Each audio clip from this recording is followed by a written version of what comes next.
उन्होंने मेरा सलाम हो गया जी। मैनू एक निशान ही समझो, अपना खादम ही समझो।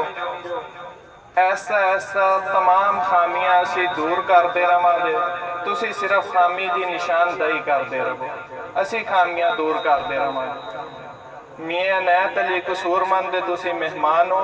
सारे दा सारा कसो की, सिर्फ मैं नहीं, सारे दा सारा कसो की ही तुहाडा ताबेदार।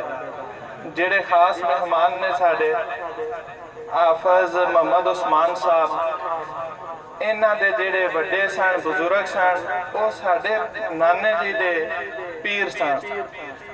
उन्हां दे दौर दे विच भी इस वेड़े दे विच इन्हां दी मंजी हुंदी सी और अज भी इन्हां दी मंजी कायम है। और तुहाडे आउण दी भी कमाल मेहरबानी। नाल मियां होरां दे भांजे बैठे ने, मियां गुलाम अब्बास डोगर साहब, उन्होंने दे भी आउण दा बेहद शुक्रिया। तुहाडे तमाम दोस्तां दा आउण दा शुक्रिया। जेड़े भी स्टेज ते आना चाहते हैं उन्होंने तो सिर्फ एको गुजारिश है कि तमाम जिन्ने भी शायर ने साढ़े वास्ते इंतहाई ज़्यादा काबिल एहतराम ने, लेकिन मेरे नाने का कलाम इन्ना थोड़ा नहीं कि एक रात च मुक जाए।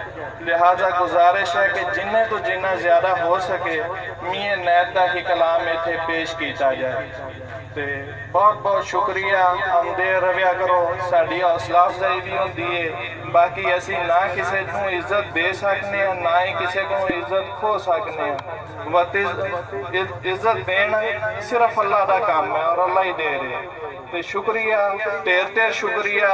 और माजरत मेरे वालों भी तो तमाम कसो की वालियां की तरफों भी कि जे कोई खामी रह गई है तो सत बिस्मिल्लाह जी आया।